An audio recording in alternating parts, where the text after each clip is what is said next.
Hello, Brahma Nation. It's been a while. We've been gone. We've been doing stuff for BVP, but we're back. Hello, my name is Aaron Cartwright, your host, and today I'm very excited to say I am here with... Not again. Oh, it starts. What? Oh, I'm Mr. Eddy Jezisek. I'm the assistant principal at the junior high. I'm Daniel Symm. I'm principal at the junior high. It's going to be a rough one, folks. All right. Now, while I can still rope you guys in for a second before your mic obviously goes mute again on you for technical reasons, how's the junior high been this year? Man, we've had, I think, a smooth start to the year that's, it's really hard to compare to other years. The incidents that we've had a few of them that were kind of big, but all in all, kids are rolling well. Teachers are just doing a fantastic job. Really hard to ask for more for start to a school year. I can absolutely say that when I went in filming, it was a culture shock because I was like, oh my God, I'm back in junior high. Stop, I need to run. And on the other side, I was like, whoa. Because I walked into the library, I was like, it's the library, but it's not the library. And I saw Miss Jennings, and it was like, I kind of freaked her out because she was talking to a few other teachers, and I go, it's Miss Jennings, but it's not Miss Jennings. And she goes, what are you talking about, kid? And it was just explained to her, I've been gone so long, it feels like I've been reborn, and I've come back to the school, but at the same time, it's just, I'm just not used to it because it's not my Bellville Junior High. It's their Bellville Junior High now. But no, there was a newfound, I want to say, energy about it, because just going through, especially the athletics, when the girls were doing their volleyball, I could see they were practicing. Not only practicing, there was a connection between them and the coaches that they understood what they were saying. And sometimes the coaches didn't even need to say it. They just looked at them and just said, all right. And they just did it right there. And I filmed it all and got it right there. And I was like, I am not doing the work. They are. But I loved it. For example, do you have anything to say about like the teachers, the students? You said that it can't be compared to any other year. Is that every year, or would you say this year has a defining feature to it that you can't express? Well, that's, a defining feature that you can't express is it's a interesting thought. As far as comparing it to other years, it seems that we've had, it's taken more effort and energy to really find a rhythm in the school. And this year, the rhythm to our school year has been very organic. It's been very natural. The students figuring out how to do school, a lot of times, is very hard for our sixth grade to come in and find their way. They've done a good job of that. There's so much change that a kid experiences coming from a fifth grade classroom to the junior high that even our sixth graders are coming along really well.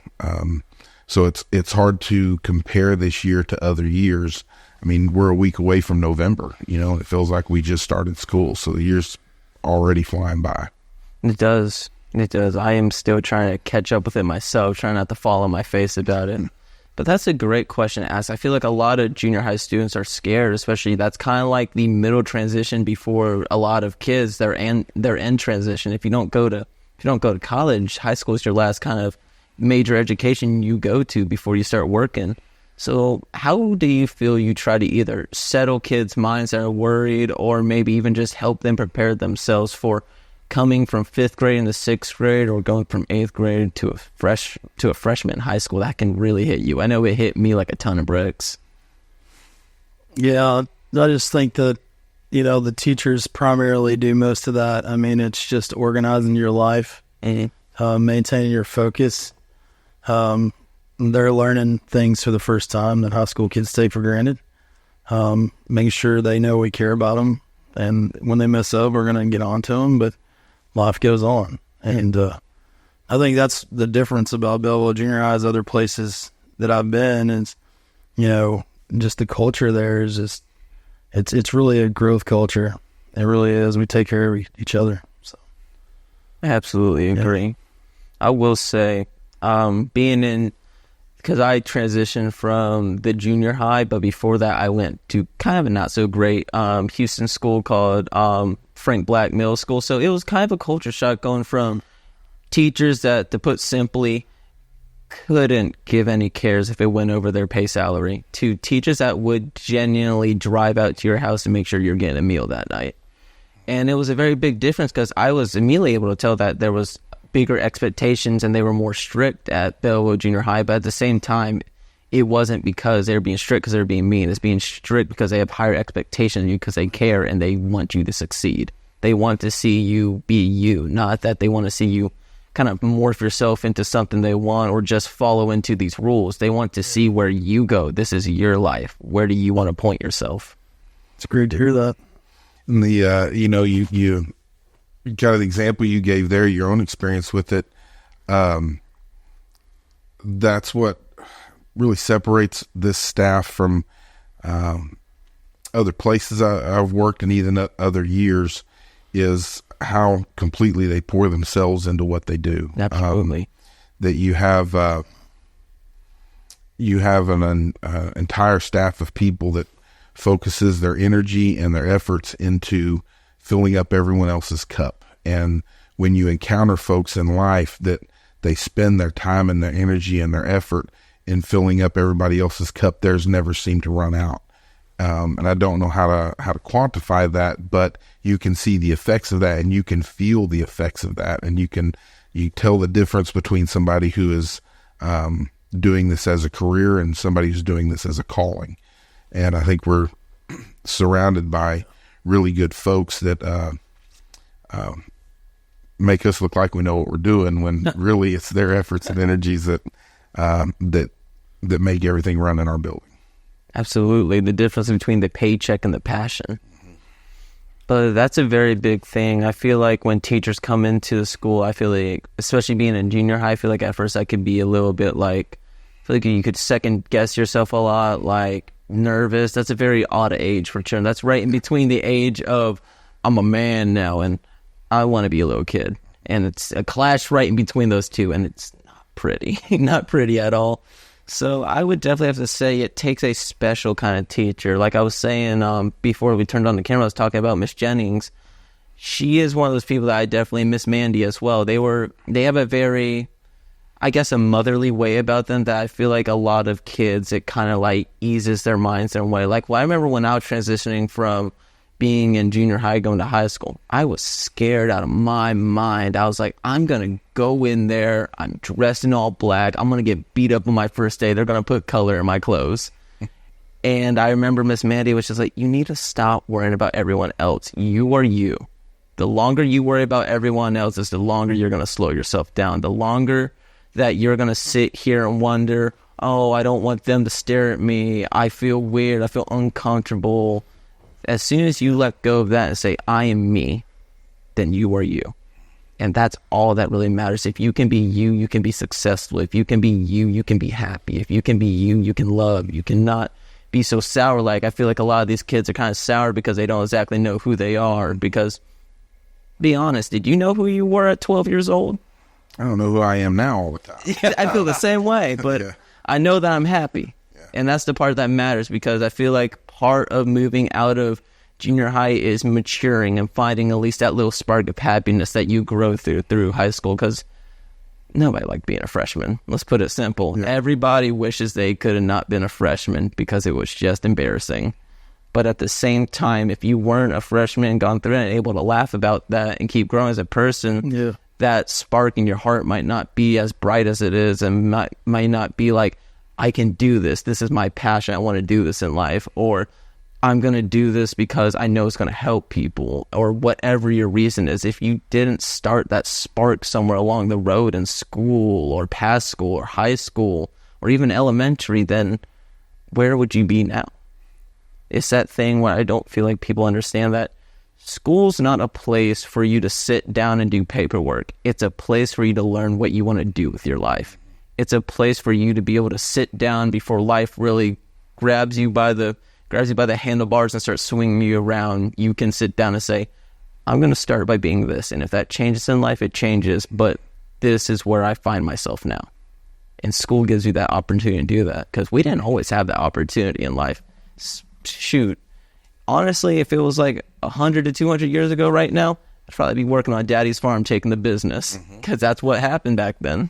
Yeah. And I just feel really grateful to be born the time we are now, because people don't understand. We have BVP like we're doing now. We have the athletics course. We have engineering. We have welding in the high school. Dude, my friend's taking welding. He didn't even know how to weld like 2 years ago. And he's telling me stuff about welding. Now I'm like, dude, you're still a kid at it. Yeah. And it's just, there's so many opportunities that just they give you before you even go to like a school that you have to pay for, like, you know, Blend, A&M, and all those that even further your opportunities. It's a very, I guess when you step back and are able to look at it, especially as a student, it makes you very grateful for what you've been given and where you've been put in time and place, because you've been given all these opportunities that you know there's so many people don't get. That just makes you feel real blessed and grateful for being at this point in life. And I feel like everybody kind of feels that way. Even as teachers, they are feeling grateful that they're able to give this opportunity to children and to help them flourish and thrive and not feel so cooped up like I'm just going to be that delinquent kid. They could be, hey, I might not like school, but I like art. I like computers. I like football. Any of that, and it lets you become your own person. Yeah, and I think that's it's one of the challenges that we face is, the journey that you've been on. You have found the value in your educational experience, and for a number of our kids, especially in the junior high years, it is trying to help them understand the value of their educational experience, and not just from 6th, 7th, and 8th grade or the grades below us, but knowing that in a few short years, you're going to leave the doors of Bellville High School for the last time, and you're going to go from being a high school senior to an alumni, and that's not a finish line. That's a starting line. And we do all this work for all these years to try and prepare our kids for the starting line. And so that when you have the capacity to go out and pursue what you're passionate about, to pursue those things, but that you've found along your way that value that exists. And that's kind of one of the things we struggle with some at the junior high is really getting our kids to understand that same value, that education is the key to having the things that you want to have in life, whether that's career, whether that's income, that the first key to that is education. And junior high is tough on its best days for kids coming in. You come from a 5th grade setting where most of your interactions with peers are directed, that you stay with the same class as you move around through the day, and you have, free association when you get to junior high. And a lot of times that's you deal with interpersonal conflicts that you're not used to, and you have to learn how to navigate conflicts with peers in the same way that you may have to learn content in math, or you may have to learn timelines and figures in history. You have to learn how to walk through those things, and it's not always easy. But when you have teachers like you talked about, and our junior high is just full of them, of teachers that they teach so much more than just their content. They teach kids, and man, everything's a lesson. Yeah, everything's a lesson. I don't know anybody that's not there for the right reasons. I'm gonna be honest with you. I mean, we spend so much time together now with ECTs, and I mean, they're looking for a mission. I mean, they're trying to find kids and help them find their way. However we can do that. So it's just an awesome culture to be around, like I said before. I will say this, I say this to the kids, don't get your self-worth from what other people think about you. And there is value to self-awareness, and you should care about what some people think about you, especially when you're learning from them and they're mentoring you or they're training you or whatever. But like what a knucklehead kid thinks about you shouldn't that should not affect your self-esteem. Trying to teach kids how to discern between whose opinion they should give weight to and whose opinion they shouldn't give weight to. It's better. Your parents' opinion of that you should give weight to, your coaches and your teachers. But it's easy thing to say, and it's really a hard thing to embrace, is to not lend weight to the opinion of somebody who is not important in your life and does not carry weight in your life. Those are difficult things to navigate when you're 11, 12, 13 years old.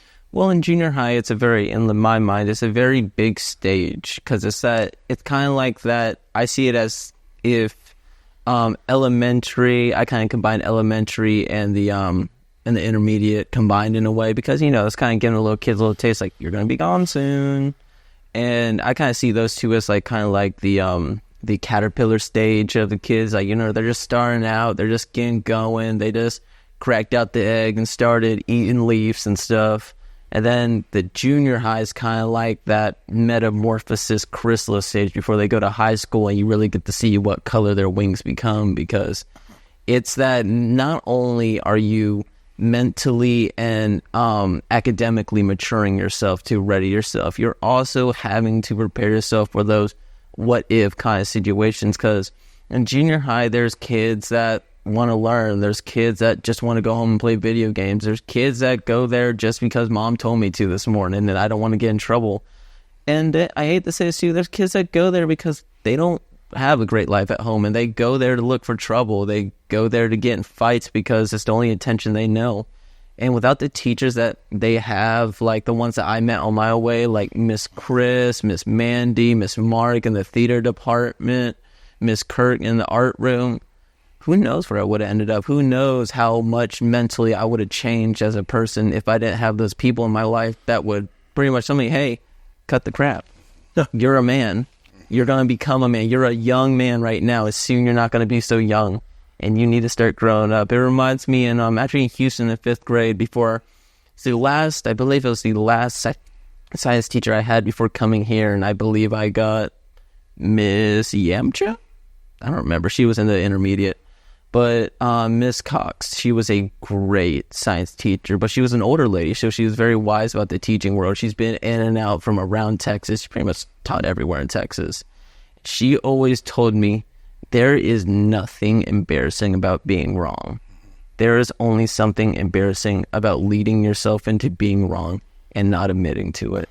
There is never, ever a point in your life where you will be wrong and you will also at some point just stay wrong. You don't stay wrong. As soon as you found yourself wrong, you now have that glorious moment of becoming smarter from that, growing upon that, and no longer having to be wrong about that.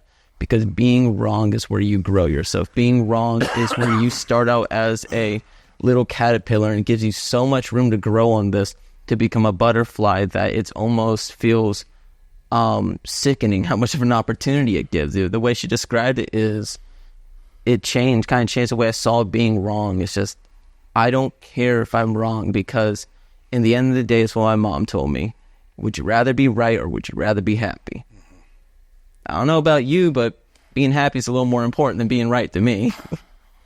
But it's people like that in your life that will, from family all the way to school to just any opportunity you have to meet somebody, you never know what kind of person they are and how dramatically they're going to influence your life until you give them a chance. And I feel like that's another thing kids don't touch on enough, is giving teachers a chance.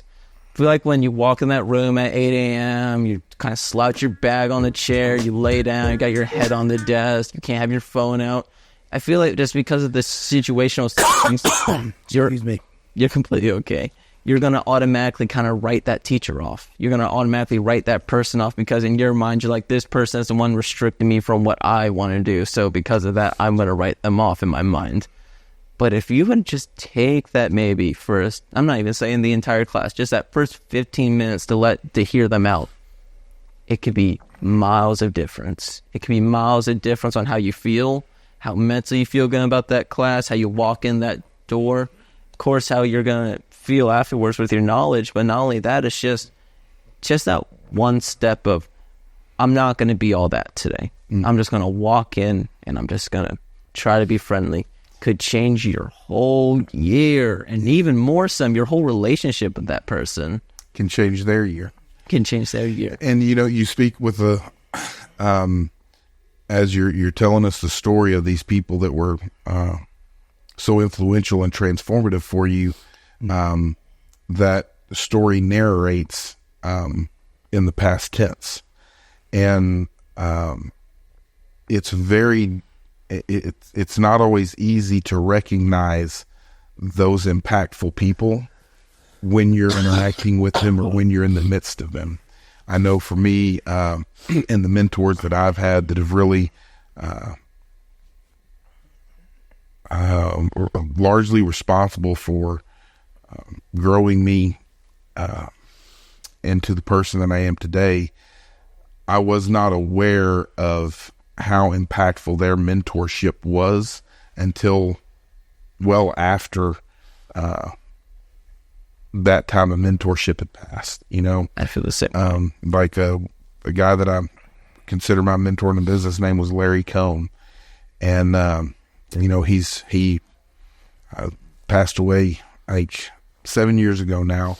But when we were working together, and as he was training me and teaching me, I never even realized that he was training me and teaching me. And so when you talk about your teachers from junior high and how important they were, from not just helping you adjust to what Bellville way is like compared to Houston, where you came from, but also then giving you the sort of foundation and confidence then to go into high school, to go into that scary, unknown freshman year. It's not always something that you recognize in 8th grade that they're doing that. But then by the time you're a sophomore and a junior and you're a senior and you're putting on a production of this scale, you look back and you see where those foundation stones were first laid and the love that was poured into you on that. And then you recognize how impactful that is. And that's very, very important to, once you recognize that, to then pay that forward, and that you have an eye towards others on mentoring and growing and helping through that. It's like you said, you remember the struggles that you had and how difficult things were, and then you can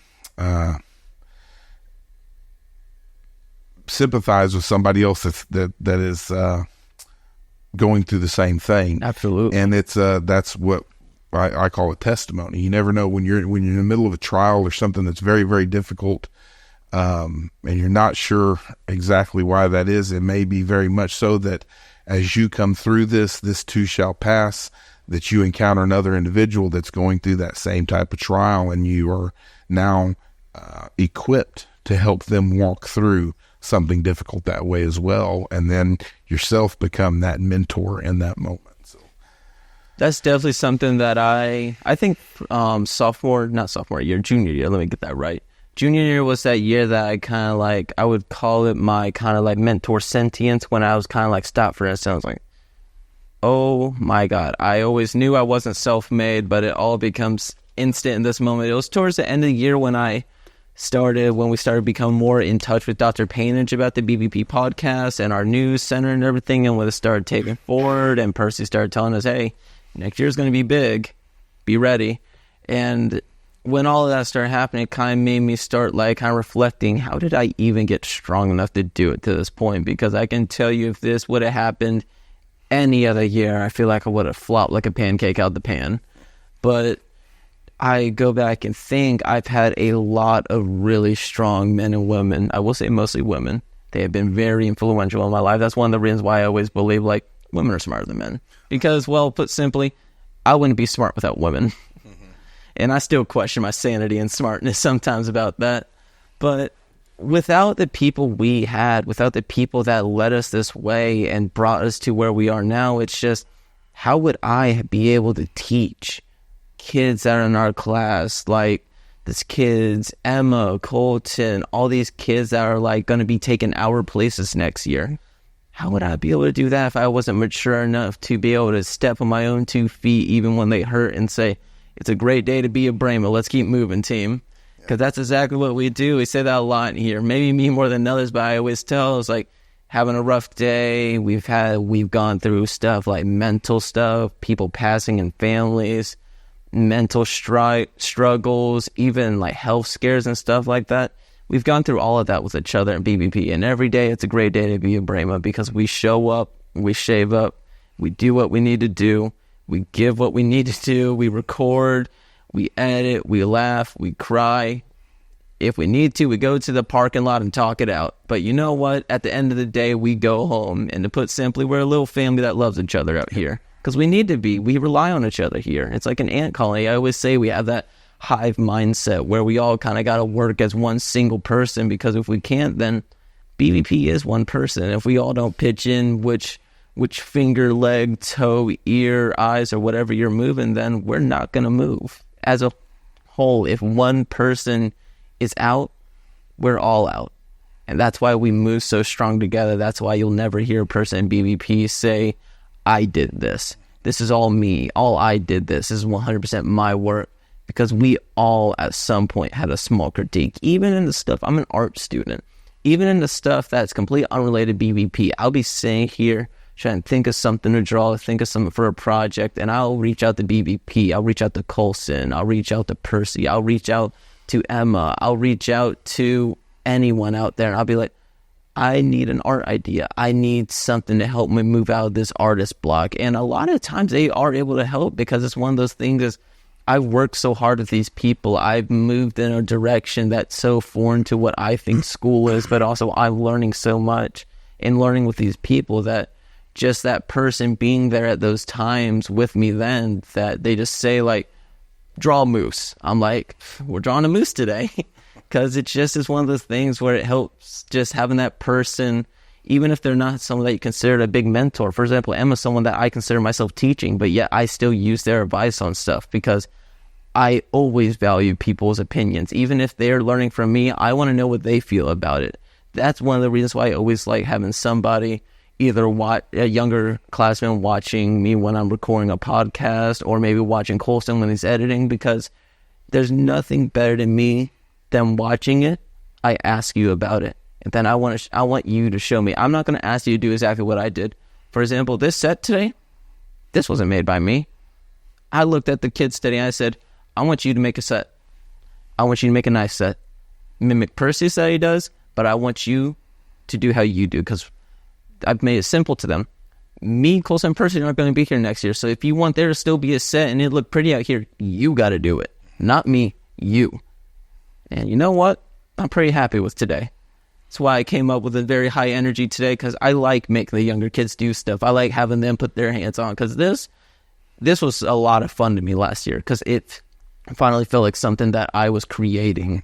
And I want them to get that same census, even if they're seniors. Like, I've had a few of my friends take the class. Just because you're a senior going to be gone next year doesn't mean you get disvalidated. You're going to be taught just as much as a class as young this year, just as much as a freshman. The only difference is that you're not going to be here next year, so we're going to expect a lot more from the younger kids than we are the senior kids, because we're seniors. And the only thing I hope to see is I want to see BVP become something that so great that if me, Colson, and Percy would have stayed in it, it would have never gone that far. I want it to surpass everything I could have ever done. I want to see this flourish into something that's so out of my hands I can't even reach up and touch it. Because that's how much faith I have in something like this. I know where it can be pushed. I know where we can lead this. I know we have the team, we have the people, we have the community to make something like this and make it great. And that's why I took the class, because I was like, this is something to me. And I want to take this chance. So that's why I'm your pretty face in front of the camera today. But I'm going to change it up just a little bit on you guys, because I'm sure we're getting a little strapped on time. I've been asking a lot of very formal and very, I guess, maybe even emotional questions. So I'm going to change it up on something, maybe flip the script on you guys a little bit. Colson even gave me this question. So if you want to thank somebody, thank our editor, man. Now, this year you've told me you've had quite a few, from instances to just little quirks and qualms that you noticed about kids. What would you say is your maybe most bizarre experience this year? With a student, maybe even not even a student. Maybe it's just something that happened after hours. Because a junior high is definitely one of those places I feel like a lot of people expect a lot from, because that is the age range of, to put it simply, chaotic boy era. Huh. Yeah, in junior high, one of the things I've learned is that, asking a 12-year-old why when they've done something is not really a productive enterprise. That there's not a great deal of thought that precedes some of the things that students do, and that's really something I talk with our kids somewhat often is, think first 5 seconds past what it is that you're going to do, and then think 5 minutes past it, and then think 10 minutes past it. And is that still something that you want to do? Consider what happens after you do this thing. But as far as the most interesting thing, well, I hate to refer to too much this year because sometimes that gets specific on kids. I think one of the funniest things that I can remember happened to me was back when I was still assistant principal. I walked into, I believe it was Miss Jennings' class. Oh boy. And I'm just doing a walkthrough in the class, and that was back before we had our doors locked. So you could just most teachers keep the doors open and could walk into class and kind of see what the kids are doing. And walked in, kids are working quietly, and I walked past a person, and they didn't know I was in the room, and it made them flinch. And one student said, "Yeah, Mr. Symm, I didn't see you there. You're like a ninja." And then without missing the beat, kid beside him said, "Yeah, a really big ninja." So That's good. it is. That's a good one. Kids they'll say a lot of things a lot of times that will make you laugh. Well, they're jerkish, but that's right between the age of, I'm going to say something to be funny, and I'm brutally honest because I'm a kid. So you're going to get kind of a fun mix in between that. Yeah, I don't know that much else, honestly. I mean, I've been around junior high almost my entire career, except for a couple of years at OBI and a couple of years in Burton. So I don't know. It doesn't surprise me. I mean, a lot. It's just funny, Like sometimes, I mean, it's hard for us. Sometimes I don't want to speak for him, but some of the stuff is really serious. But like, you're trying not to laugh because it's awkward. Yeah, because you don't know what else to do. Because it's a serious deal sometimes, but like, and then we'll just laugh anyway. We'll listen to this will, as Mr. Symm says, this too will pass. Reminds me of a story of a friend. He did PE pals in the elementary school, and there was this kid that I think he was just really shy and had a lot of anxiety about making friends and stuff, and he was tend to cry a lot. So they chose my friend that was a lot more mild and a lot more like, "It's okay, man, it's okay. We could go step outside for a second, take a breather." But he told me that he had this bad habit that every time that he was crying, he would need to have his Mario.